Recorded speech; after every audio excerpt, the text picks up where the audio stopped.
So this is going to be the best, worst episode ever recorded? Never. It's going to be the best episode ever recorded.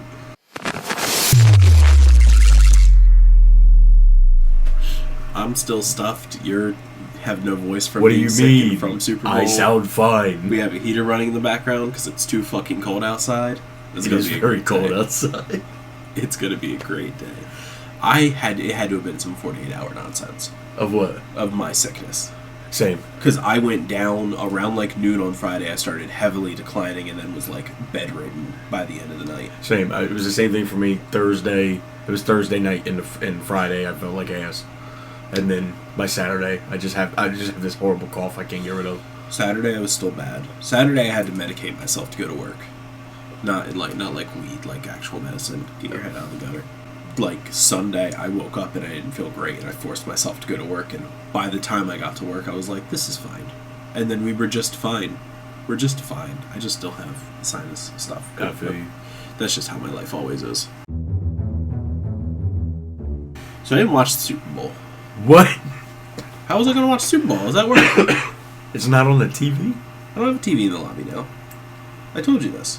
I don't remember this, but okay. Back when the football talk died down, I was just like, I don't watch these games anymore because there's no TV in my lobby, so shit. I can't watch it anymore. Yeah, I know who won. You just want me to talk about it? Yeah, let's talk about it. Football won last week. Okay, we got the good ending. Yeah. Matthew Stafford won MVP over the guy who shouldn't have. I don't even think should have even gotten a first place vote. Yeah, but he was in the Super Bowl. It doesn't matter. It's a regular season award. When have we ever cared about how far somebody makes it in the playoffs when it comes to MVP? He won 14 games. I don't care. He was efficient. Did Geno Smith have MVP considerations when he was the most efficient quarterback in the league 3 years in a row? No. Because just because you're efficient doesn't mean you're the best player in the league. Matthew Stafford had 7 more touchdowns than that guy, or 14 more touchdowns than him. This should not have been a conversation. I don't get it. Stafford was just better. More yards, more touchdowns. They both had the same amount of interceptions. The other person actually played teams. The other person was in the hardest division in football. Every team, 3 teams from that division made the playoffs. 3 of them made the second round. 2 of them were in the championship game. That's a hard division. Yeah, but the other one lost to Drake May. Yes, because their quarterback got hurt in the last play of the game before. He didn't have to play anybody even in the playoffs. He played C.J. Stroud in the second round. C.J. Stroud had a quarterback rating of like 32. You can snap the ball every time and throw the ball right into the dirt and have a higher quarterback rating than C.J. Stroud had in that game. That's how bad C.J. Stroud had to play, and the Patriots still had him in the game. The Texans still had chances to win the game, and he had one of the worst quarterback performances in postseason history. The Patriots were frauds from the beginning. It wasn't even close from the beginning. They had no offense finishing the second quarter. They had like 54 yards total. They were ass. They've been asked the whole time. They got lucky breaks throughout the entire playoffs. And their entire year. They played nobody. They played the Bills. And the Bills can't get out of their own way. R.I.P. the Bills. Yeah. This was a murder. So, again, I didn't watch. I just checked the score every now and again. I expected there to be a bigger disparity between the scores than there was. The Seattle struggled on offense getting down into the red zone because the only thing positive I can say about the Patriots is that their pass rush got to Sam Darnold and put pressure on him. Also, Christian Gonzalez is an amazing corner, and he played great. And Sam Darnold dealt with the pressure. He got the balls to catchable positions, but they were I'm not going to say easily defendable, but they were defendable passes. There were times that the Patriots could have got interceptions. They batted the ball down. I don't think Sam Darnold played horrible. I think that's going to probably be the narrative that's going to be pushed, that Sam Darnold got carried by his defense and the running game. The real story of this game was Kenneth Walker annihilated everybody. He won Super Bowl MVP. He had like 136 yards. It's the second most in Super Bowl history for a running back. Sam Darnold didn't have to do much, and he still did enough. In the second quarter, he got it going, passing the ball. The score wasn't that close. The first touchdown that the Patriots scored was a defensive miscommunication where the corner was on the wrong side of the field and had to run over to the other side and didn't get set. And Matt Collins went for a touchdown, just for a long ball. And then the second one was a garbage time. The game is over. They're still playing. You can watch the second touchdown drive. Like the Seattle's defensive line just doesn't care. Like they're just like kind of, you can see them like going through the motions. Like, let's just get to the end of this game. We just whooped your ass for an hour and a half. So it's like last year where the final score is like, yeah, it looks closer, but it wasn't that close. No. Yeah. Okay. Seattle whooped their ass, belt to ass, the entire time. To be honest, it was never in doubt. The Seattle kicker set a record for most field goals in a Super Bowl. Yeah, they whooped their ass. Whooped their ass. So your Super Bowl is a 60? Super Bowl 60? Yep. Football's over. Yay! Now it's time for the World Cup. Sure. Yep, I can't wait to do that bracket. I'm so excited. Yeah, I don't even fucking know. We can just look that shit up, make our own. Yeah. We're doing one. Hell yeah. But I don't even know. I'm still on the fence if I'm going to go to a game.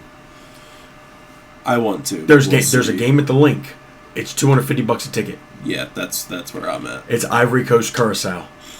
That's going to be a good game. Ivory Coast is a top 3 team in Africa, and this is Curaçao's first ever World Cup, and they're the smallest country to ever qualify. And there's going to be energy in that fucking stadium, and I'm so excited. I've got a Yaya Toure jersey. That's one of their Ivory Coast greatest players ever. I'm going to wear that shit.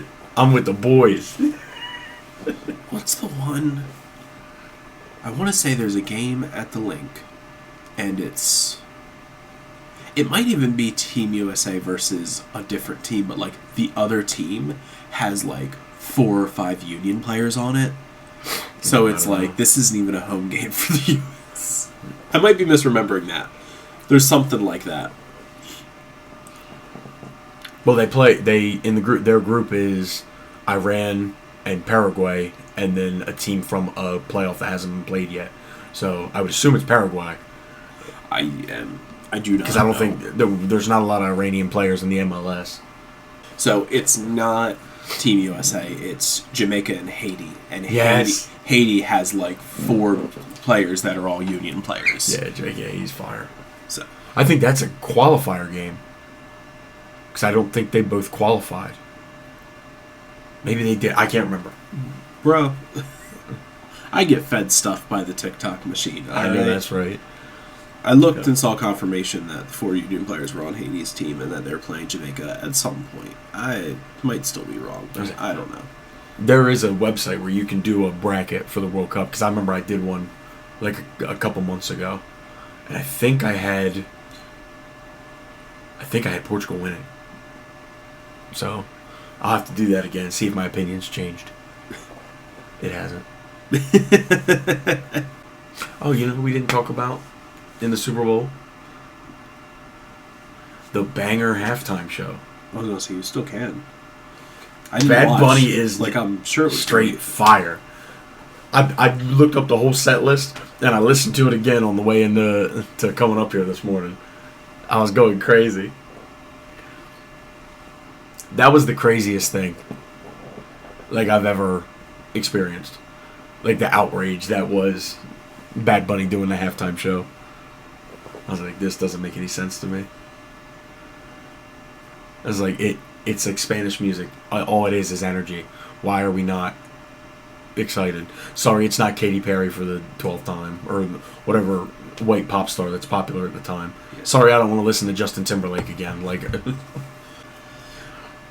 But what do we got next? What is the next thing to cover? Are we definitely done on the Super Bowl 10 minutes in? Yeah. Like, what else is there? Like, it was a belt to ass. It wasn't really... It was a shitty game. I was excited. I lost my voice because every time Seattle got a sack, interception, they stopped. The Patriots sucked. I was out of my seat screaming. I didn't realize how much I hate the Patriots. Because I don't hate, like... And the thing is, when Brady was there and they were winning and they were there all the time, I didn't hate them. I like dynasties in sports. But I knew they didn't deserve to be there. And I knew they weren't that good. And I was tired of everybody already. And the last thing is, even if they are good, they ain't allowed to be good yet. I've been ass since 2010. You don't get to be bad for 3 years and then, we just figured it out. We're back in the Super Bowl. Go fuck yourself. I hate the Patriots. You said you like dynasty in sports, though. I do. They're not a dynasty. They're going to make it 1 year. They will. I think there is a higher chance they miss the playoffs next year than them making it around into the playoffs.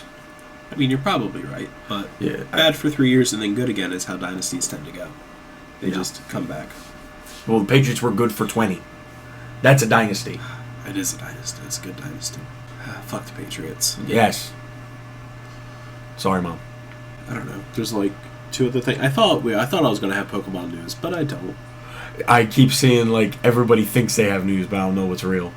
So what they announced was two things, technically, neither of which are games. So are we going to talk about the Lego sets? Do you want to? I want to go on record and say something about them. Okay, go I think they look like ass. I think rounded Legos look like ass. They just look fine. Like I don't even think they look. I think they look bad. The only one that I want is like a gift with purchase. So like I'm not gonna get any of them. Yeah, because they're also overpriced as hell. Yes, so it's because like, it's Lego and Pokemon. Like that's just how it is. I liked there's a little Pokemon Center one. That one I like, but it's like a free gift with purchase. Yes, I did. Like, I saw that one. And it's like maybe the Eevee, but I don't think the Eevee looks that good, especially compared to the Mega Bloks ones that they had. So it's. All right, what's the do you have? What are the? Oh, there are things where they announced the "What's Your Favorite Pokemon" campaign for the 30th anniversary. They did a whole Super Bowl commercial about it, including. Was it Lady Gaga singing with Jigglypuff? Yeah, you know what? I saw that commercial. I was like, what is going on? Yeah. And then I got on my phone to talk shit to Patriots fans online. There you go. So like that's I didn't cool. pay attention. You can go onto Pokemon Go, I think, and do it. And I think take photos with your favorite Pokemon, but only the Pokemon that are in Pokemon Go are available. So no Gen 9, and I don't know if they added Gen 8 yet. So I'm not sure. And then they announced Pokemon Day Out and Pokemon Night Out, which everyone thinks are Gen 10, but are not games. They are just fan events that will be announced as we get closer to them. Day Out is like a family-friendly affair. Night Out is like for adults that grew up with Pokemon. We don't really know anything else, nor do I care. Okay.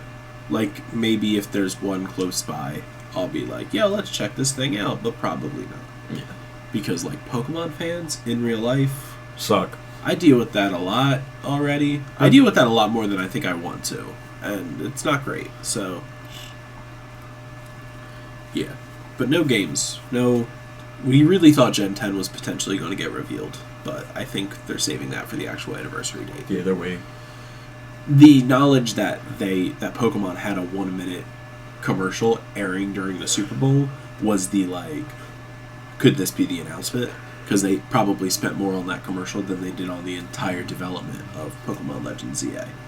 So, estimated. But probably. Yeah, there's not really any news. It just feels like that there was. All right.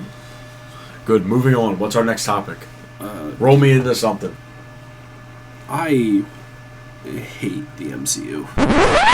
Oh. Why did they do this? What? They did the unthinkable. What? I think I like Trevor Slattery now. I've always liked Trevor. So I watched Wonder Man. I watched it while I was sick.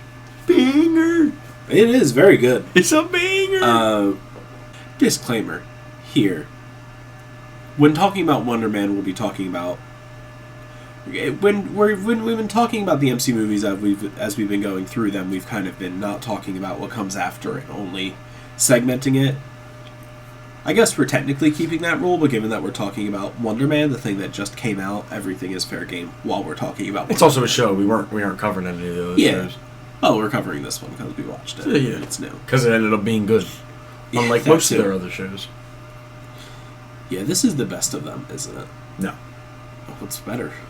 Probably the first season of Loki. I always forget that the first season of Loki exists, but it does, and it's the best thing they've made. I actually don't know if I like Wonder Man more than WandaVision. I'm sure if I rewatch WandaVision, I will like Wonder Man more, because I think I'm looking at WandaVision with rose-tinted glasses of like, oh my god, these shows, they're so good, we're going to get more stuff like this, and then it ended up not being that, and I think I look at WandaVision with more potential than what is actually there, because the more I think about it, the end of WandaVision sucks ass. So I would probably, Wonder Man's probably 2, but I do think Loki season 1 is actually just good the entire time. I think Wonder Man is also just good the Yeah. entire time. Thank you for not spoiling anything, because I definitely went on last episode and just said about how Doorman's going to get his 1-minute scene and that's going to pop me and I'm going to be happy with it. I got a whole episode. Yes. And they give me not the classic costume, but more closer than I thought I was ever going to get. Yeah. I got the mask, which, like, that's enough for me, honestly. I popped. I was sitting there on that couch, sick, propped up, and he phased through the door with his mask on, and I went, they gave him the classic fucking costume! And Hannah's sitting here on the computer like, I think the only thing I changed... So that's the black and white episode that you mentioned. Yeah. I think the only thing I would have changed is maybe... But also maybe not. It's definitely meant to be a sort of visual difference because we're dealing with a different character for a majority of it. I think I would have just waited until he touched the goo to shift it to black and white. Because... I think that would help with my issue. Because it feels like it just was done. Just to be done. Yeah. But it was neat. I can't believe they actually just... They just did Doorman. Like, they just... Did you see what was on the dumpster that had the goo in it? It was Roxxon. Roxxon, yeah. I thought that was neat. They've been, like, in the background for a while, so it's cool to see them. It was neat. It was neat to see that. I love when they do little stuff like that. Yeah, it is weird, because he's... I have one question for you. Okay. About Wonder Man. Okay. The one episode that ends where I want to see... I would say they all end. Simon Williams finds Vanko's star on the Walk of Fame. He's in front of that Chinese building. Is that not the same place in Iron Man 3? Where Happy goes to kind of do a little bit of recon, and that's where he ends up going in the hospital because that guy blows himself up? It might be. Because I thought that was like kind of poetic. Not poetic, but I was like, oh, that's neat. We were here. It's not Vanko, is it? It was Vanko's star. Yeah, but it's not Vanko. Is Whiplash. Is the God, director's Vanko. last name Yeah, my bad. also Vanko? No. It is something. It's no. It's Kovac. I think it's Von Kovac. Von Kovac, yeah. Name. Okay. Yeah, that's why I was like, it's not Vanko. That's what, like, we are talking about that later, so it's... Yeah.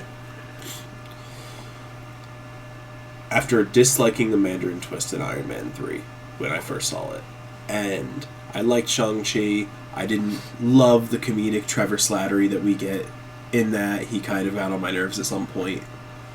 Better than the other one. Oh yeah. To see Ben Kingsley Cook. Yeah, get to be Ben Kingsley Cook. and act. It was so good. For 8 full episodes. It doesn't have a bad episode. The whole season doesn't have a bad episode. I was locked in the entire time. And they keep the tone. I was worried about 2 things hitting me at the end of this series. The Department of Damage Control rolling up with robots and Simon having to do a weird CGI battle, which just didn't fit the tone of the show, but it's Marvel, so I kind of expect this at this point. Or the betrayal, the Trevor Slattery turn and betrayal. And I was, like, dreading it. And I think it set me up perfectly for what happens. Yeah.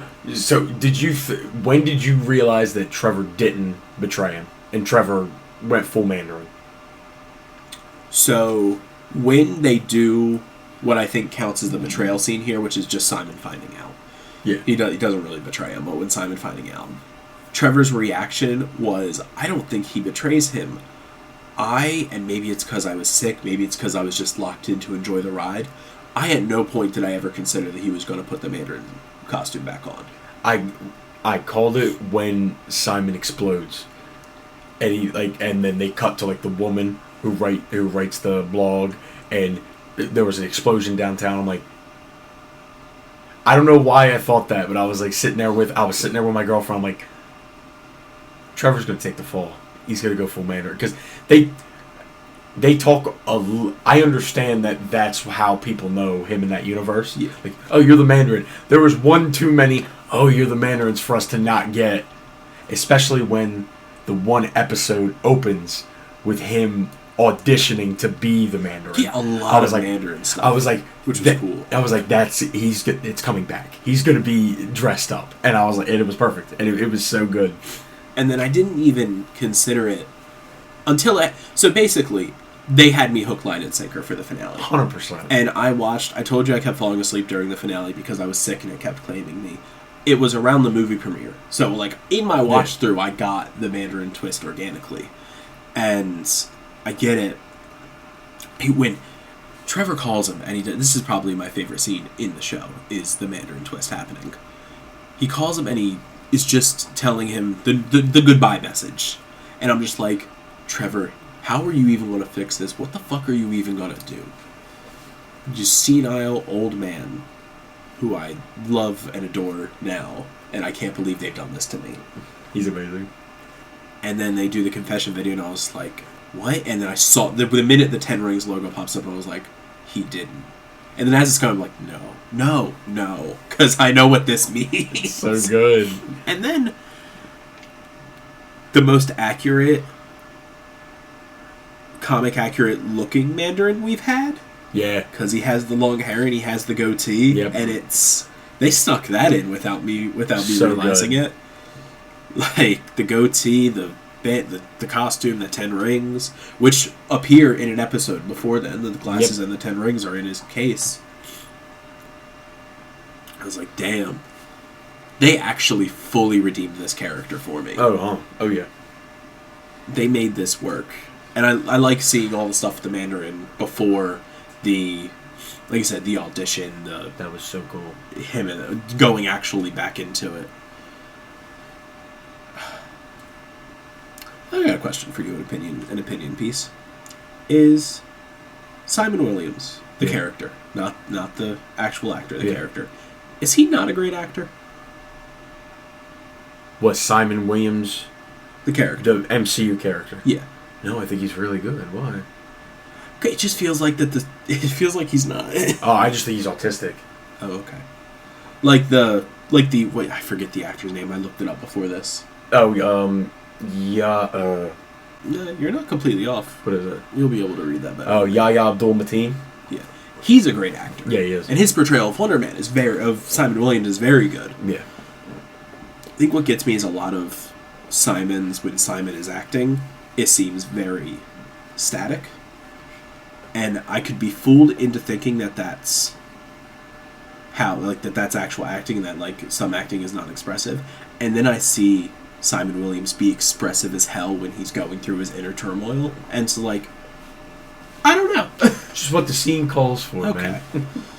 The scene that they record a lot for the movie is him getting betrayed. After getting betrayed. Yeah, he kind of feels the betrayal there. It was fire. That whole show was fire. Who knew? We knew. But, who knew that if you just focused on a story about people who happen to have superpowers instead of just forcing in a big superhero plot could be so good. This is what I'm saying. When we just do shows about a character that has superpowers and don't give me a superhero show, these things are peak. Yeah. Don't make your shows like your Marvel movies. This is our intro. you are given 8 hours, well, not 8 hours, but 4 hours of content. Dive into the character. Let me understand him. Yeah. Like, I don't know how they don't do this every time, but it was so good. And this show received, it got promoted, but it seemed like it wasn't going to have any. It took so long. They didn't even really announce it until it was completed. Yeah. And then they did minimal promotion. And then all I heard that it was amazing. That's what made me watch it. And that was my thing too. It was just like, I don't know if they believe in this project. Yeah. And then everyone was like, it's good, and I'm like, okay, that. That's and all. I've been burnt by that before. It's good. That's how I went to go see the Fantastic Four, and happily, I was wrong this time.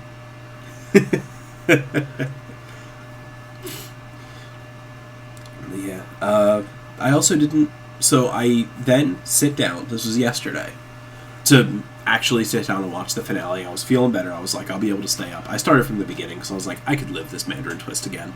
And I watched that scene way too many times. Just the America. Did you miss me? It was so good. We did. We're back. The shot going around panning between all the people that we've seen.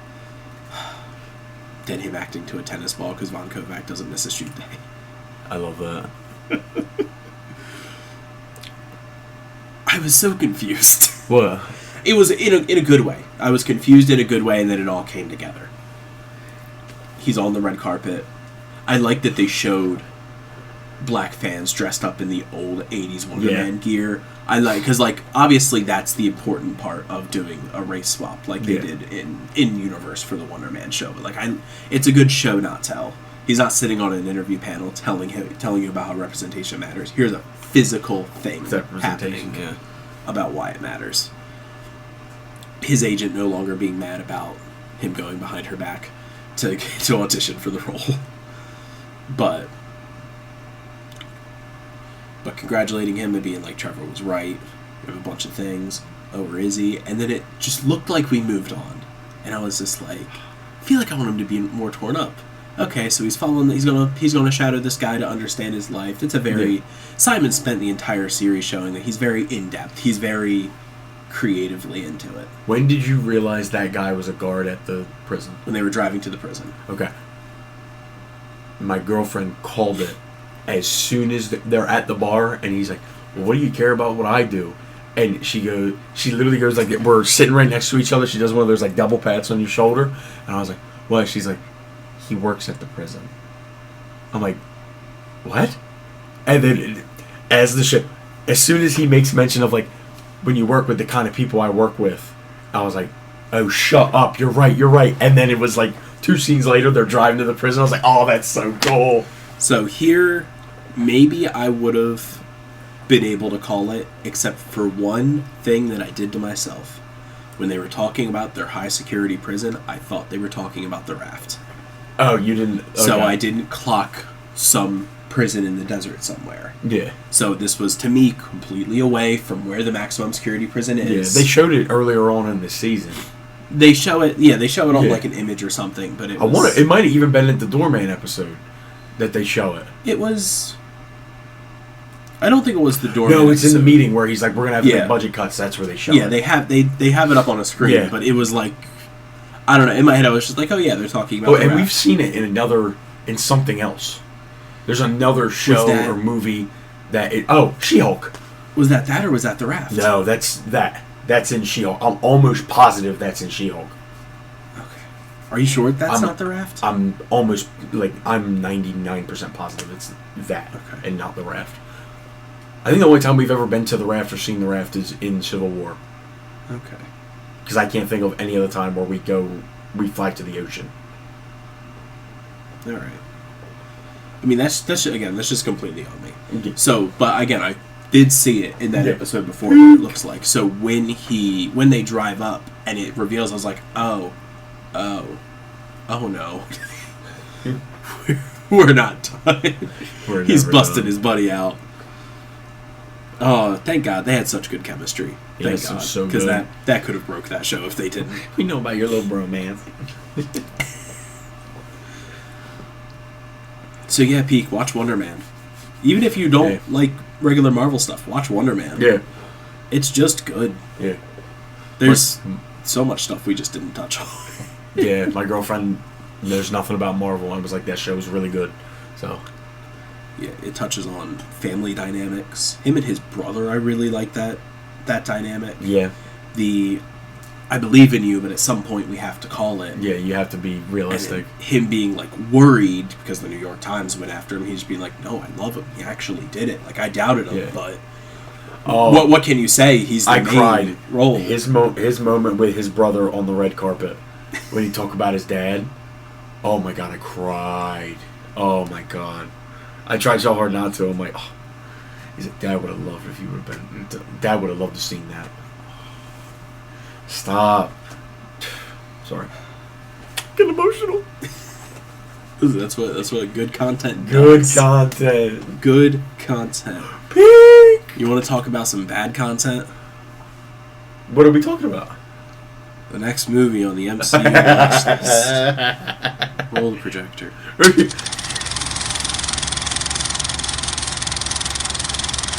I'm gonna have a bad couple of weeks, aren't I? I told you. Like, I knew this movie wasn't, like, amazing. I knew this movie wasn't great.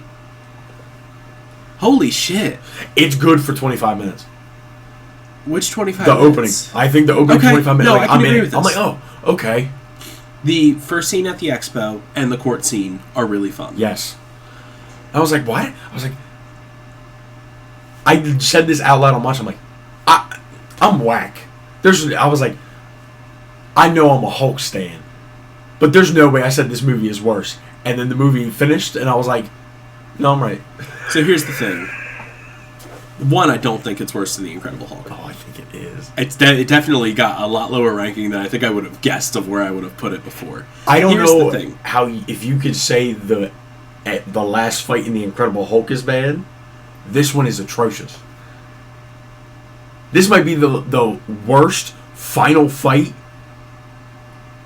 in an MCU movie that isn't Fantastic Four.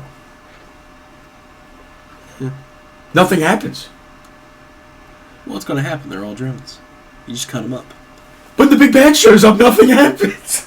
They just win. Yeah, that's what you get for relying on hammer tech, though.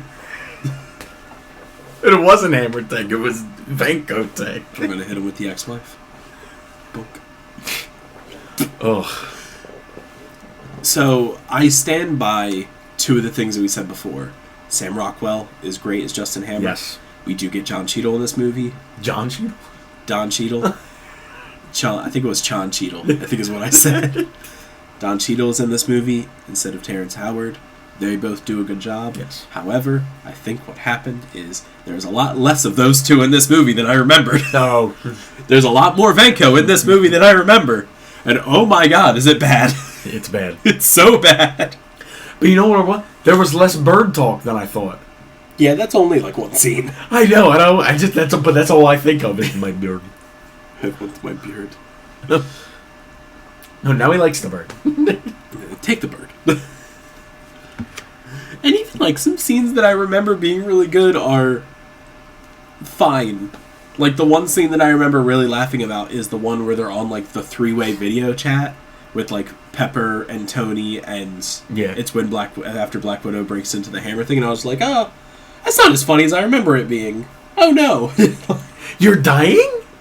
There's many points where I was like, oh no, this is not good. We're watching through and I was like, oh no, this isn't good. I realized very soon. Kind of the minute Vanko shows up, and they do the first Vanko scene where old Vanko dies. That's when I realized that this wasn't going to be good. Because I was like, okay, this is fine. I could just tell by the tone and the way Mickey Rourke was acting it that I was like, oh no, this is going to be a lot worse than I remember. Yeah, I think I the last good scene in it is, in my opinion, was the interrogation with Tony and Vanko in Milan. Because I kind of like that first interaction, and then after that, it's just downhill. So, I like majority of that interaction. I like the idea of how Vanko ends it.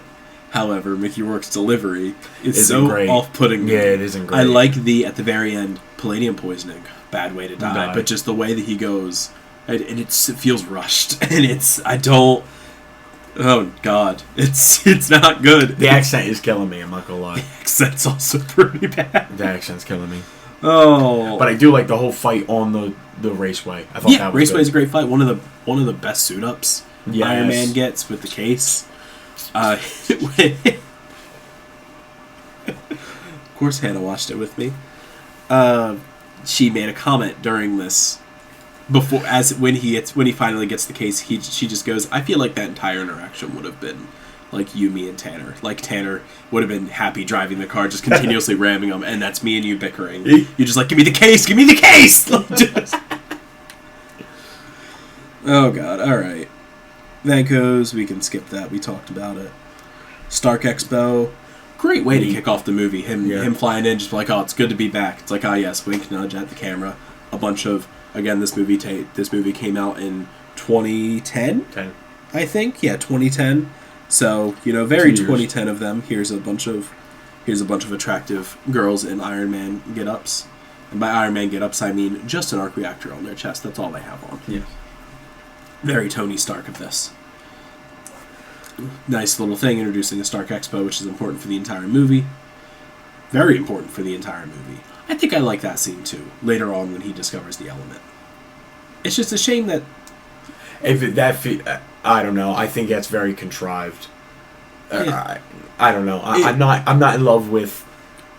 Like I said, I'm not in love with the rest of the movie. I just don't think it... Oh, I can agree with this. The only time I'm peaked and I get back in is at the donut. And that's only because we get Nick Fury. Yeah. And we get him just being extremely Nick Fury. Oh, I feel like he's a lot more animated in this movie. Like, he feels a lot more Sam Jackson, Pulp Fiction in this movie. And then he's very laid back and stoic in the movies to come. Like, I don't remember him... Like, it almost feels like Sam Jackson's about to look at Tony and be like, motherfucker, get your shit together. Like, I don't know. There's just something about Nick Fury in this movie that feels a little more playful than... I wonder if that's intentional. Maybe. Wonder if as the I don't want to give them that threats- credit, because I don't think it is, but... Okay, I was going to say, like, as the threats get more and more pronounced, I wonder if that affects anything. No, I just think they let Sam have a little too much fun. And then I think they wanted to roll... They reeled him back in the rest of the movies. Institute Stark Expo. I want to bring it back up again because it's good. The courtroom scene. Of course, I privatize world peace. You're welcome. To hand over the armor would be handing over myself, which is either slavery or prostitution. It wasn't slavery. It was indentured servitude or prostitution, depending on which state you're in. Yeah, he cooks that driving to the to the courtroom like he's doing a fucking comedy set piece. It was so good. Rhodey? I want to acknowledge that I've seen Mr. Hammer entering the chamber, and I would like to ask when the expert is arriving. And then, of course, Don Cheadle, famous first line, "It's me, I'm here, deal with it." Yeah. Great way to deal with a recasting, I love it. Da-da-da-da-da. Palladium core is killing him, despite being the thing that powers the arc reactor. They mention the palladium in Iron Man 1 as something that matters in the arc reactor. They change a little bit of how it works, which is fine. It's all science fiction. Yeah, who gives a fuck? The tablet, the cartridges are weird to me for some reason. Yeah. But it all works. I wonder how much time he loses when he takes it out to fix one. Unable to find a substitute. Tony's dying. For majority of this movie, Tony is dying. And you know what? If you cut all the Whiplash stuff, maybe I just like this movie. Yeah. Because I like him when he discovers the element, which is about the chess piece. If it's just him looking for... If you replace the final fight with Justin Hammer in a suit, just do Titanium Man, and you make the movie just about Tony trying to find a cure while Justin Hammer's breathing down his neck, I think it just ends up being a better movie. Because does Whiplash really matter in the end? No, but Sam Rockwell isn't threatening. That's the whole joke throughout the whole movie, is that he's incompetent. So I don't know if I want my big bad at the end to be incompetent. Yeah. It's a final fight ends up. Because then it's the whole movie, how do you make it that Hammer actually chose a threat? Know what I'm saying? He kills War Machine now. Yeah, well, like, he has to do something. Like, Yeah. his whole thing is that, I just found the guy who's just much smarter than me and actually knows how to do things. How do I then take that character out of it and make Hammer somehow adequate now in the movie? What? I'm sure Yeah. there is a way to do it. I don't know how, but maybe. You lose a lot more of the fun stuff with Hammer, because I think if you make him the villain, I don't think it makes sense for him to soup up War Machine. So then we don't get the ex-wife, we don't get all that whole scene, which is also funny as hell. I'll take it. Whoa, what do you want? All of it. All of it. Okay. You got to give me something. Do you want more? Do you want less? I can't read it. But I can tell you don't skate. Whatever the fuck. Yeah, whatever. line Oh was. my god, all his lines are so good. Sam Rockwell's really good.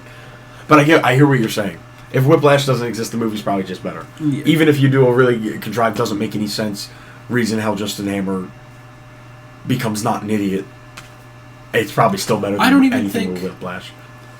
I don't even think Justin Hammer's really an idiot in the movie. He's just not Tony Stark. Like, compared to Tony Stark, he's an idiot. But Yeah, that's everyone.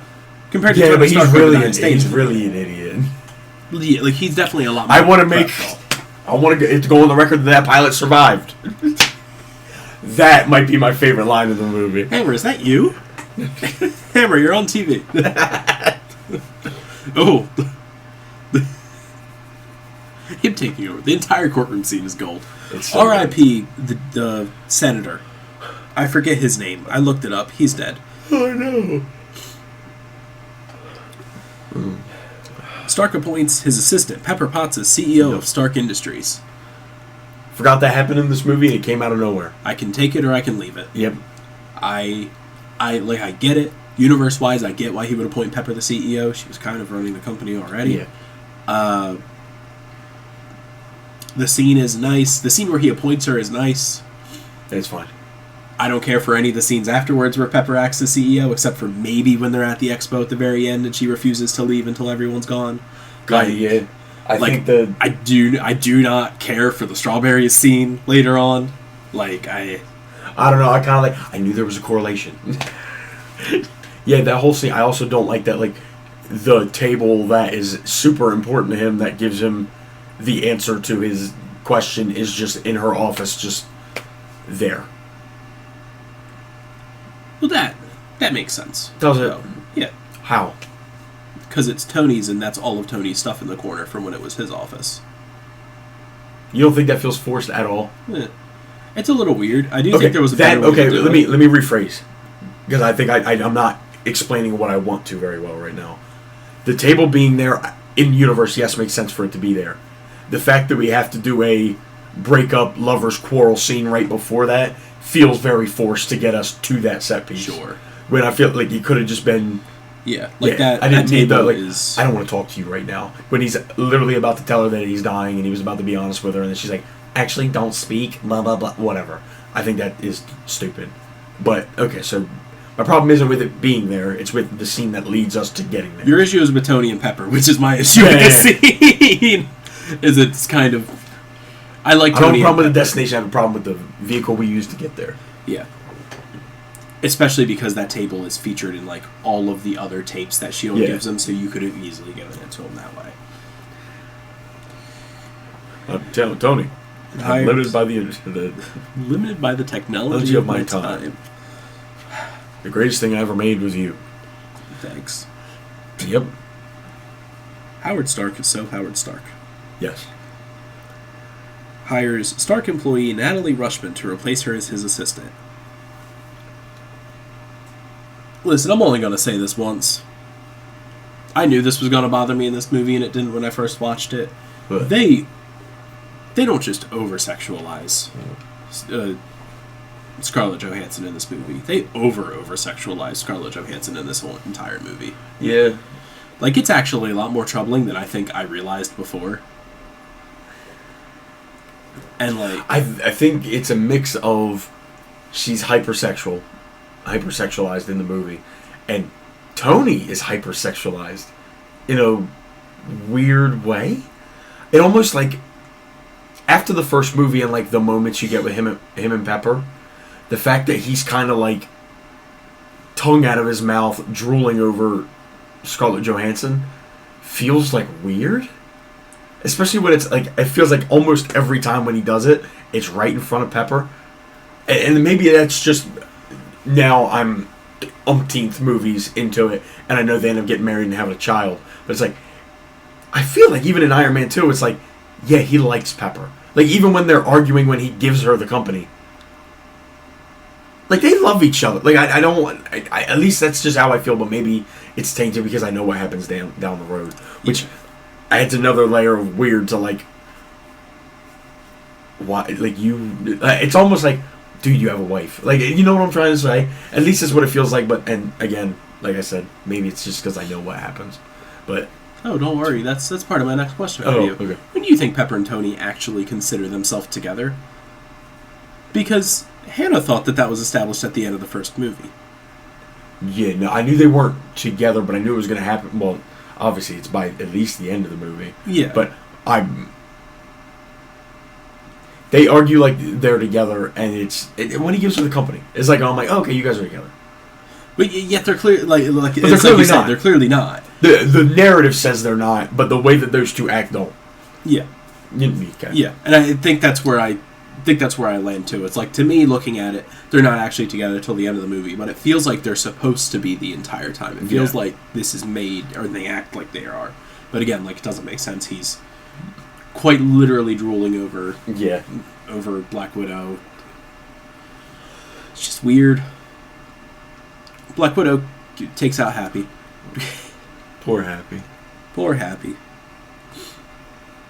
Monaco Grand Prix, we get the worst cameo in the MCU. That's all I'll speak on that. I just misremember that entire scene. I figured out. What? The entire scene at him. I remember the Musk cameo, the one that we don't like to talk about. I remember that he ran into Justin Hammer. I do not remember them having that long of a conversation. Don't remember the reporter from the first movie coming back. Okay. I thought that when he asks Natalie Rushman, I will continue to call her that until further stated. When he asks her, if you were dying, what would you do? And she said, do whatever I want. I thought that happened here, and that was his motivation to drive the race car. Not just him looking in the mirror and saying, do we have any other dumb ideas? Yeah. Which I think is a stupid way to get him in the race car, but getting him in the race car, that's a lot of fun. Yeah, that's a great decision. You're in a race car, why not drive it? Yeah, what's the point of owning the race car? Or if you can't drive it. Yeah. Great scene, great way to introduce Vanko and the Whiplash armor. I wish I could say that about more scenes with Vanko. I think it is so stupid that Vanko building the fucking tentacles is people go, they say it a million times after this, like, you said people were 5 to 10 years away from having Stark Tech. I'm like, he didn't. He had tentacles. He didn't have an iron suit. He could have got shot in the head and it's over. It's done. Yeah. He's not Iron Man. That other guy's not Iron Man. What is it? And I know a lot of it is like just the government and the senators trying to get Tony to give up the armor, and they're making a big, like, just exactly how politicians do in real life. Yeah. I'm going to make a big deal out of this thing that isn't the same issue, but I'm going to use it because it's going to benefit me. That shit bothered the shit out of me, but I think it's supposed to, and I actually think the movie got a work out of me. I've been worked. I just consider that he is using an arc reactor, which is like the home of all of Tony's I get it, tech. but... Like, he does not look like Iron Man standing out there. And I actually think the movie suffers later when he looks like Iron Man, but that's not the point. Well, they also do nothing. They do nothing with it, so... They arrest him, take him to the... Yeah, one cool interaction. Yep, they have the one cool interaction where Tony is like, you're lying, but is he? Yeah. And then the breakout scene is kind of fun, too. It's neat. Yeah. Justin Hammer breaks Vanko out of prison. says, "What if you built my army of iron suits and I'll give you whatever you desire? Legally, you're dead, so no one cares." And Vanko is like, "Drone's better," and makes drones. Yeah. I like Hammer's interaction with it when he takes the head off and he's just like, "That's not a helmet. I don't think a head can fit in there." Hands it to his butler or whatever. Hey, put your head in there. See, Vanko, he can't fit his head in there. Drone better. I think this might be my least favorite scene, though. Tony's birthday? So Tony's birthday party. Yeah, that just sucks. Why does Don Cheadle only take the Mark II? I don't know. Well, because it makes sense to turn that into War Machine, I guess, because of the colors, I guess. I hope Tony spruces that suit up later. Like, obviously we get Iron Patriot in the next, spoilers, in the next Iron Man movie, but... Peak. If you want to call it that. No, not the next movie, but I love Iron Patriot. If you want to call it that. No, don't be like that. Even Rhodey doesn't like Iron Patriot. I know, but Iron Patriot's cool. The design is cool. Iron Patriot's cool and he's not Rhodey. Doesn't that make it Norman Osborn? Oh, I think Iron Patriot Norman Osborn is so much fun. It is. Okay. So I'm right. Yeah, but thank you. It's not Norman Osborn in Iron Man 3. I don't know. It doesn't matter. Stark gets drunk while wearing the Iron Man suit. So this is where he asks Natalie Rushman, who really seems like she's trying to seduce him for some reason. What if you were dying? What would you do? Sitting on his lap, hands all over him. I would do whatever I wanted with whoever I wanted. Girl, you're just supposed to be spying on him. Stop. Like, yeah, I don't. Her motivation doesn't make any sense to me here. Because I can't even like try to put my big brain on and be like, well, what is she trying to do? Is she trying to get whatever? Maybe she's just trying to break Tony down to get everybody to hate him, so that he has to focus on what Howard wants him to do. I don't know. Yeah, but that's too many layers. Like that's too far fetched for me to believe. I don't care how good of a spy she is. Like, I don't know. Yeah, it just doesn't. Unless she's just playing unless that's just the character, because Natalie Rushman, the character of the character, has done like lingerie shoots and stuff. So like maybe it's just further over sexualization of this character that we don't need. Puts on the Iron Man suit, gets absolutely trashed, and has a fun party. Shoots fucking glasses with his repulsors. Way too close to people. How I go to the bathroom in a suit. Just like that. Fucking Robert Downey Jr. face like. I'm pissing. Pepper comes out, says, "Party's over." And Tony's like, she's right. But the after party starts in 15 minutes. And she just looks at Rhodey just like the... Do it. Beat his ass. Yeah. Rhodey gets a suit, pops up. I'm only going to say this once. Everyone get out. And they...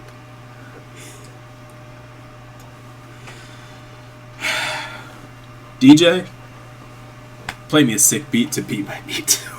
That shit was crazy. And then they don't even fight at first. They dance fight almost. Yeah. I wish this fight was cooler. Yeah. And then Rhodey leaves, shows up with the Iron Man suit to the army, and says, "Ball this shit out, man. I got it." I like that he takes the arc reactor out, the key to the whole thing, so Justin Hammer can't have access to the arc reactor. Bring Hammer in to weaponize it. No, sir, I don't know. Just Colonel, that's an order. Oh, fine. It's like they, for Iron Man 2, they brought in the guy who did the action for the Hulk. And we're like, we're going to bring in this guy instead of the guy who did the first movie, where there were all these cool action set pieces and we got all this cool action. We're going to bring in this guy. Yeah. Yeah, there's no good action in this movie. Because I think my opinion of the final fight is very similar to the Hulk one, too. Where I like a lot of the drone stuff, but then in the final actual stretch, it's just a big nothing burger. Yeah. So Now we get the donut. Sir, will you please exit the donut? Donut. Yes. Tony is like almost dead by this point. Blood toxicity is through the roof. He has the digital crossword up his neck. Nick Fury reveals himself, says, "You gotta get your head on straight because like shit's about to get real." Natalie shoots him up with something. Some ex machina. This will make you feel better for a few days, but it's not a cure. You gotta still figure this out. But we bought you more time. It feels like we did this because we already decided that his blood toxicity was at over 90%, and we need to figure out a way to stretch this finale out for a few more days. We reveal that Natalie is a cover. She's Natasha Romanoff, agent of S.H.I.E.L.D. Black Widow. Sam Jackson says, "You're confined to your house until you figure it out. I'm going to drop off some stuff." Tony says, "Why, my dad didn't even like me."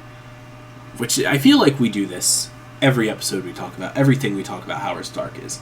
Tony is like, "I have daddy issues. He never loved me." And everyone's like, "Your dad fucking adored you."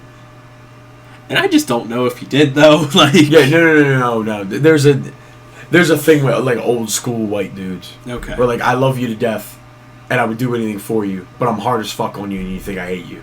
That's, like, a dad archetype from the 80s. In the 70s. Like, that's just kind of how some people were.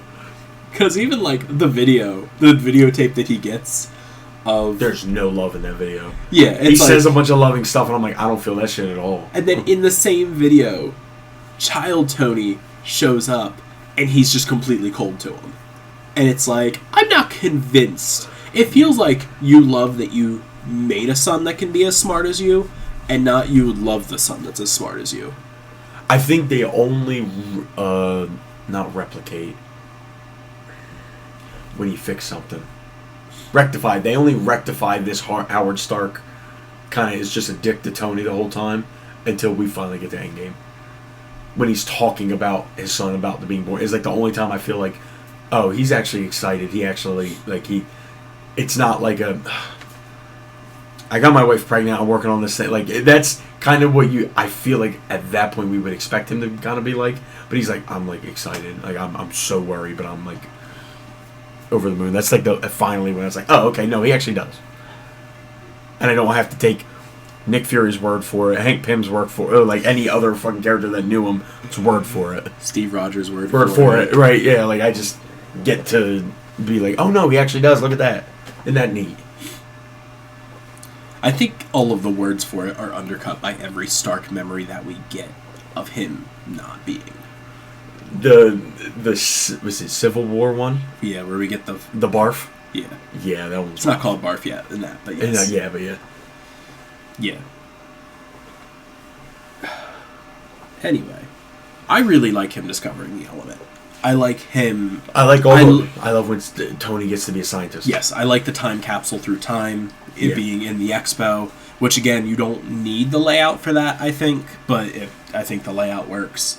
Yeah, him figuring out the element, him not just getting to be a scientist, but getting to be that specific Tony Stark type of scientist, bringing back, instead of him forging the armor in the cave, him building a miniature particle accelerator, I think is what it's supposed to be, to make an element, is really... That's really Congratulations, cool. Sir. You've discovered a new element. What are you gonna call it? So, do you know about this? What the element's called? So, originally, the intention was it was supposed to be vibranium. Then they realized that doesn't make sense. So, I believe it's now called badassium? Love that. Very Tony Stark. I love when if you're a comic book person, Coulson pulls up the shield, and he's like, that's exactly what I need. And I'm like,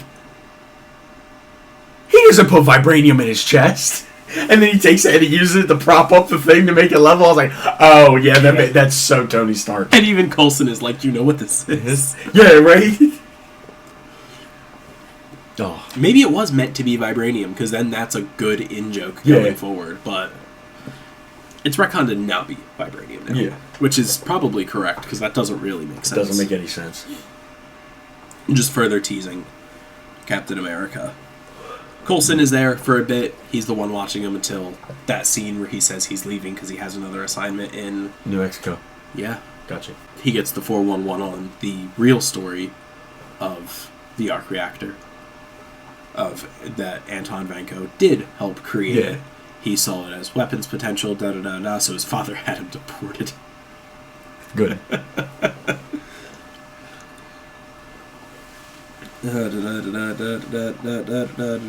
Stark figures out that Vanko is alive because Vanko just fucking calls him. Yeah. Vanko just calls him. So the synopsis there skips the other stuff at Hammer Tech. Hammer comes in, is like, these aren't done. Yeah. I need them done. This is where he does. Take the bird. He likes the bird, take it. Take his shoes, too. And his pillows. So you don't like it when you take your stuff.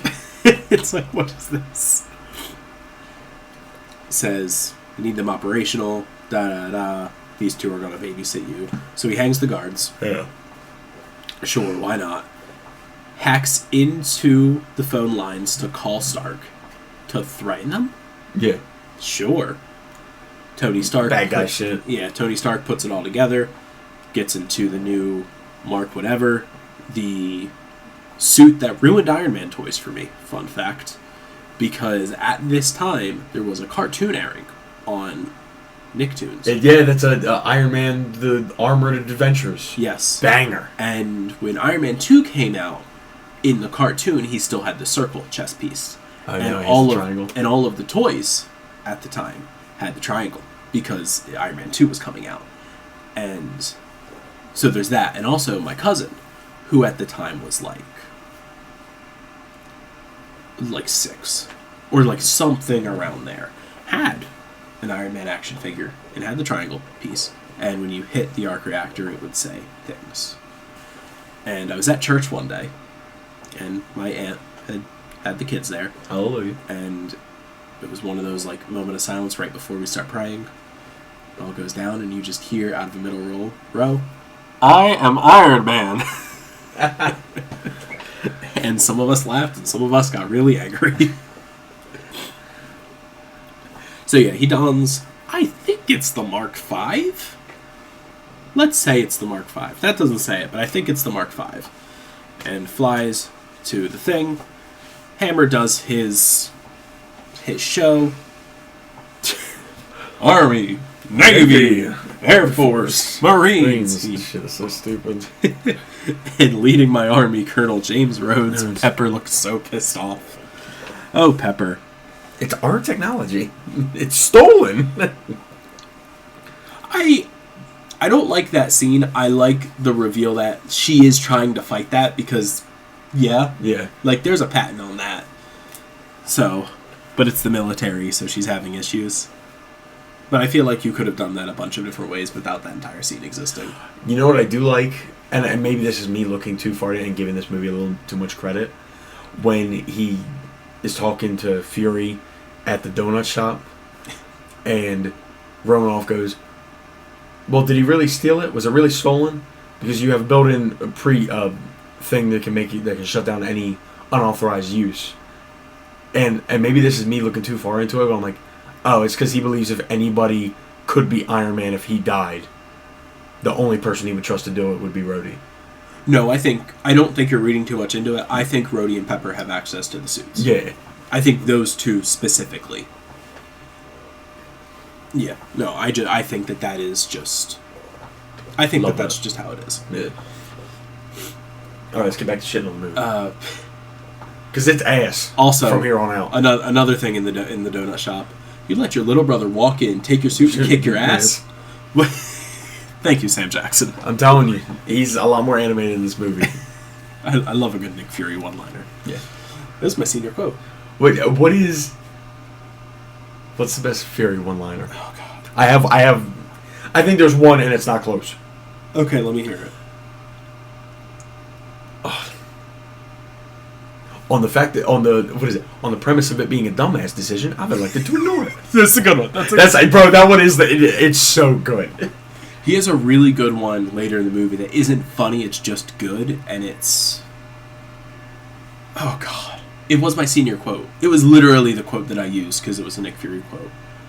And it was like, no matter win or lose, trouble always comes around, or it's something like that. It's like a more profound one. Like, smart-ass Nick Fury ones is probably that one. Given that it's a stupid-ass decision, I've elected to ignore it. Thank you. So good. All right. Continue on with this ass movie. Do we have to? I don't think we have to. It's Stark shows up. The drones attack him. He flies around and kills half the drones. He gets Rhodey back on his side. They shoot around in a park for a little while. He then uses his MacGuffin lasers to kill everything that's around him. Vanko shows up. He wraps their necks. And then they do the thing where they blow each other up in their fight. And it kills Vanko, but then he blows himself up anyway. And Tony goes to save Pepper. They make out, get close, whatever. And then Rhodey has one of the greatest comedic interruptions in the entire movie. As long as we agree that the rooftop scene is great, He's then so we're good. Yeah. I like the fly around chase. It shows Tony being clever in duking all of them. I would have liked more of the fight with the drones in the park, because I think their preamble before the drones show up is really funny too. We should have a big gun up there. Yeah. Okay. No, you have a big gun. You're not kill zone. You don't want to be in the kill zone. Yes. Don Cheadle was the best part of the movie. And then the drones come in. I like the fight with the drones. I agree it's a little too short, and he pulls out It's the way too MacGuffin short. laser. It's fine. They just brawl a little bit, and then he goes and then it's done. Oh, sorry, it's a one-off. And then Vanko shows up, and I'm not gonna lie. At this point, the movie puts me in a pretty good mood to see a good Vanko fight. Does nothing.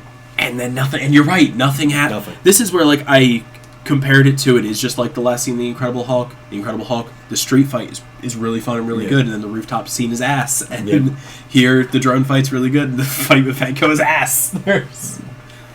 And it is quite literally just that. He might toss them around or slice them once or twice, but he necks them, and then they do the repulsor cross beams, and That's it.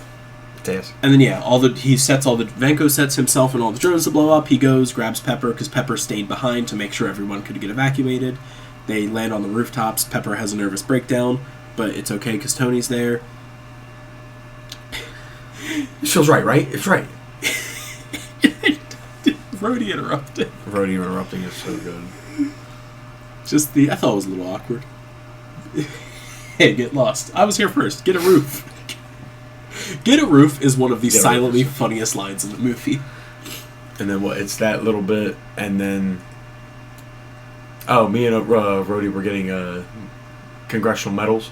I need a presenter. Could you do me a favor? Oh, that's right. Another scene that I thought was a mid-credit scene. Him and Nick Fury talking about the Avengers Initiative. Yeah. And it's that. Iron Man, yes. Tony Stark, no. How could you recommend me, but not recommend me? We want to use you as a consultant. You can't afford me. Yeah. But I'll waive the fee once if you can do me a favor. We're receiving medals. Senator, again, I gotta look up his name. John Schwartz. Gary Shandling as Senator Stern. Stern was almost Schwartz. If you change all the letters but one. 2. Okay. So, Senator Stearns gives them their medals, accidentally nicks Tony with it, and says, "Oh, it's always troubling how annoying a little prick could be." Yeah, thanks. And I believe that's. I didn't realize he said "fuck you, Tony" in the beginning. Fuck you, buddy. Yeah. He's great. It was a shame when he died and we couldn't get him in the MCU anymore. Yeah. But rest in peace. He gives us, I think, one of his most impactful moments later on in, I think, Winter Soldier. Oh, I don't remember. Oh. I don't remember. Don't tell me. Okay. I think it's the most obvious thing it could be, but I won't tell you. I don't remember Winter Soldier. Okay. You know what I remember from Winter Soldier? That's it. Oh, and that's from Civil War. Him holding the helicopters. It is? Okay, then what? Yeah. What's the helicopter scene in this movie then? Because the helicopter crashes in the river, doesn't it? So what crashes in the river are the helicarriers. I don't think there's a helicopter scene in Civil War. I think you're wrong. He runs away from people in Germany, doesn't he? In Civil War. Yeah, but that's not when Cap holds the helicopter. When does it happen? Is what I'm at, because he finds they're running down the parkway. He goes in the thing. He gets reactivated in Civil War, Does he get into a helicopter? Maybe he does. Maybe you're right. Maybe that is that. You want to know something funny? I think that's a trailer scene for Civil War 2. Yeah, no, you're right. Then what is it? How does Bucky try to get away in Winter Soldier? Because he gets away. What am I thinking of? Yes, the helicopter scene in Civil War, though. I am, confident. I'm extremely confident in that. You're wrong. I am wrong? It's Captain America's in the Winter Soldier. Huh. I was almost positive. Hold up. Pull that up again. That's Winter Soldier. Then why is there one down there that says Civil War? That's what I'm saying. There might be more than one. But that's the same scene it's showing. Winter Soldier has the... Here's a good scene Winter Soldier does have. I got one for you. No, you're right. Captain America's Civil War. I'm wrong. Okay. Now here's a scene that Winter Soldier does have. Winter Soldier has the elevator scene. Yeah, no, that I know. Yeah, that's the good scene from that movie. I don't remember how Winter Soldier ends. I don't remember how Bucky escapes. And I thought it was in the helicopter, and then he crashes the helicopter and falls into a river. You're close. It's just not a helicopter. It's a helicarrier. Because that's the crux of that movie, is they're launching 3 helicarriers that are going to target a bunch of people. I don't remember. They're essentially doing Skynet. But yeah, everybody tells me that movie's amazing. It is. And I have continued to agree, but I can't remember any of it. Oh, well, I can't wait to get to that part of Phase 2 where it's a bunch of bangers. It's just banger. Yeah, banger after banger. And Thor 2. Well, I said that the part. middle. That yeah. part of Phase 2. After Thor 2, when that's over. So, and then... Oh, end credit scene, there's a Who hammer cares? in the middle of New Mexico. Yeah. I'm afraid for that movie It now. sucks. I'm really afraid. Because it's clear that I don't remember some of this right, and I'm afraid. Actually, I don't... We'll see. So, here's my big question. What do you give Iron Man 2 as a rating out of 10? 6-2. And what did you give? You gave the Hulk... 5-6. Yeah. Now, I could be a shameless man, and I could give this movie like a 6, because I gave Hulk 6.6. I'd give this movie a 6, or a 5.9, and make it very, very much worse than the Hulk. But I won't do that. I'll give it a 6.5, because I don't think it's that much worse than the Hulk, but it is. I do think it's worse than the Hulk. I think I am more entertained during the Hulk than I am during most of this movie. I'm not, but we talked a lot about, when we talked about the Hulk, how much you just enjoy that movie for it. Yeah. For it being Hulk. Yeah. Which I'm a I Hulk kinda guy. get. God, I'm so afraid. The Hulk's villain is better. I think William Sure. Hurt is better than Hammer, and Blonsky I think is infinitely better than Vanko. Blonsky's definitely better than Vanko. Yeah. That I will give you full agreement. The Hurt and Hammer stuff, I'll let you toss it up. They do things differently. Yeah. One is an actual serious character. One's one of the funniest characters in Phase 1. Yeah. I also think I like Tony's supporting cast more too. I think. Easily. Yeah. So I think that's just what Cheadle definitely does a lot to help. Yeah. So it just, who cares? Neither of the movies are good. Yeah, no, they're not. Neither are good. So Thor is next. I'll give you a prediction. Thor, I don't know if it breaks a 5 for me, from what I remember. I think that movie is ass.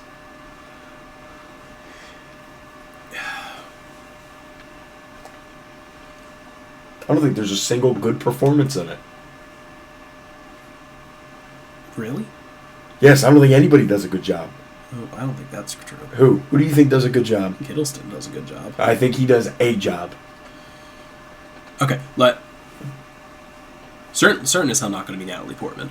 Or any of them. Yeah, it's not going to be any of the humans. I'll tell you, I'll agree with you. I think Hiddleston gives the best performance. I still don't think it's good. From what I remember about the first Thor movie, when Chris Hemsworth gets to be Thor, I remember having a lot of fun. So that's first fight, final fight, and when he's trying to get to the hammer. I remember those being a lot of fun. There's some funny fish out of water stuff that he does, anytime that it's not Chris Hemsworth or Tom Hiddleston being funky is like, do not care about like any of the Natalie Portman, Kat Dennings, or whoever the guy is. I forget who plays. Is Kat Dennings in this movie? Yeah. Okay. Yeah. I don't remember. I remember her in the second one. I don't remember in the first one. Yeah. She's their assistant or whatever. Okay. It's like, I know everyone pretends to really like the scene where Thor is telling Jane about the stars and the tree of life and magic and science. I find that just contrived and boring. Yeah. But, like, we'll see. We haven't watched it. You know what my least favorite part of that movie is? And people love it. Oh, boy. Another! I hate it. I like it. It is my least favorite joke in the MCU. I hate it. Stellan Skarsgård. Eric Selvig. Yeah. Him. The other human. And he's a banger actor, but... Actually, you know, I might like him the most, because I do kind of like him in that movie. But it might just be because I like him in Avengers. But yeah, that one's going to be a hard one to rate. It's going to land in this Incredible Hulk Iron Man 2 range, I think. Oh, there's no way. I don't know where in that. No, because I can enjoy that movie. Because I like Thor. Thor battling Frost Giants at the beginning is just like, you cannot like the Hulk, that's fine. I don't even really like Iron Man 2. There's no universe in which I think that Thor 1 is better than Iron Man 2. Ugh. Hemsworth sucks. You're just a hater. I'm not a hater. You are. Because I like him in later movies. I like Thor in Avengers. I think Thor in Avengers is amazing. Thor's good. Thor sucks in his own movies. Thor's good in one of his own movies. He's fine. But that's when they take it in the direction of Thor's an idiot all the time, and I hate it. Ragnarok does a good split between the two, and then they go full Thor's an idiot, and that's later. The best Thor is in Infinity War. That's the best Thor we've ever had. Oh yeah. I like serious Thor. It works. Yeah. Everybody else can think that him acting like so like not chivalrous, but like knightly and like old in time type of the whole fucking Asgard vibe. Everybody else can think that's ridiculous, and that's fine. But the character who is doing that shtick has to take himself seriously, or it doesn't work. Because then it's like, all right, then you're just stupid. Then we're just being stupid to be stupid. Like, what is the point? I don't know. Maybe it's just too meta for me. I don't like that shit. That's what works. I like the way that Ragnarok can be jokey while also letting Thor be serious here and there. Yeah. Whereas, like, in Love and Thunder is the one that I always point to. It's just like, this one can't. He gets serious and he has to make a joke to cover it up. It's like, I don't... And even, I would say Infinity War follows up Ragnarok well in that he makes jokes. He comedically jousts with the Guardians, but then creates a new... A little bit, yeah. Yeah, creates a new thing and absolutely goes crazy. Like, you can tell Thor's in pain the entire movie. In Infinity War. Yeah. Even before, like, Rocket gives it, they have their little thing, you know? Yeah. Where it's like, oh, I lost everybody, I lost my brother, blah, blah, blah, and he goes off. Like, even before then, like, I can tell he's just in pain. Yeah. So here's a question for the end of the episode. Yes. I meant to tack this on Wonder Man, but we'll do it now. Big celebration for me and Doorman, my favorite Z-list hero, getting a feature. Who's your favorite? Keep this to Marvel and DC, because God knows we can... Oh, I didn't know I could go DC. Yeah, you can do DC if you want to. Okay. I don't want to... Because if not, we could pull out some Image backup story that no one's ever heard of. Favorite Z-list hero from either Marvel or DC? I want to give a shout... Before I get to mine, I want to give a shout out to the Z-list character that I feel like has slightly taken over the internet due to certain, like, cult followings, but I want to give a shout out to the Big Wheel. Okay. What a legend. I love that he comes back in another Iron Man comic. There's a comic where, like, Iron Man gets, like, the power cosmic and, like, becomes, like...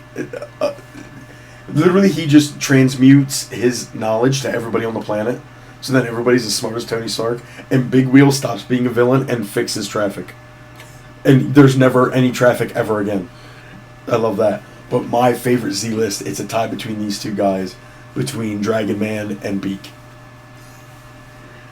Beak is my favorite out of nowhere X-Man, where his power is just he can be friends with anybody. Or no, I'm sorry. That's not Beak. That's not his power. That's a character in DC that I love. Is Beak in DC? Am I wrong? Is Beak a Green Lantern? And I thought Beak was an X-Men, but I'm not sure. Beak is an X-Men, but I'm thinking also of a Green Lantern, but I'm not sure. But Beak and Dragon Man. I love Dragon Man. Dragon Man's like one of my favorite characters of all time. I used to play that Marvel video game, Contest of Champions. When they added Dragon Man, I was like, I need Dragon Man. That's my boy. Love Dragon Man. What about you, other than Doorman?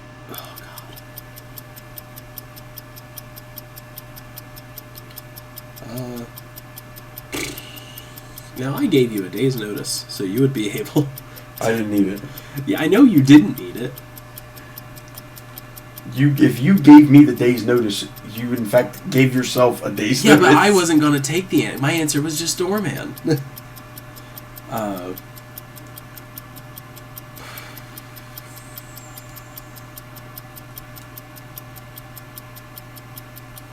What's like a really obscure one, though?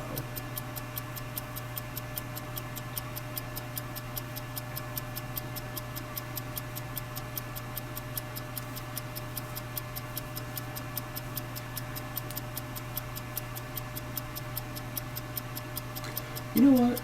I don't think. Writers have forgotten about him, so we're going to go with him. His name is Bats. Do you know Bats? I think? He's Doctor Strange's ghost dog. Yeah. We love that. Donny Cates introduced him, and he was like promptly forgotten about the next writer that picked up Doctor Strange. Well, I think that's all we got, man. Yeah, I agree. I think that's it. Until next week, which is going to be a fucking massive episode, which I'm happy about. I am also happy about that. Did you expand the roster, or are we stuck into 50? I haven't started. I have the paper out. And I haven't got. I'll get it done. I got a whole week. You have a week. I have a week. I can do it in a week. I can do it in a day. Oh God! It took me months. Oh no! Well, you're telling me not to worry, but I don't know. What are you worried about? I'm afraid that none of these movies are going to be good. Yes. All right. Anything else to send us home? No, I actually don't. Oh, go Hawks. Man, fuck the team.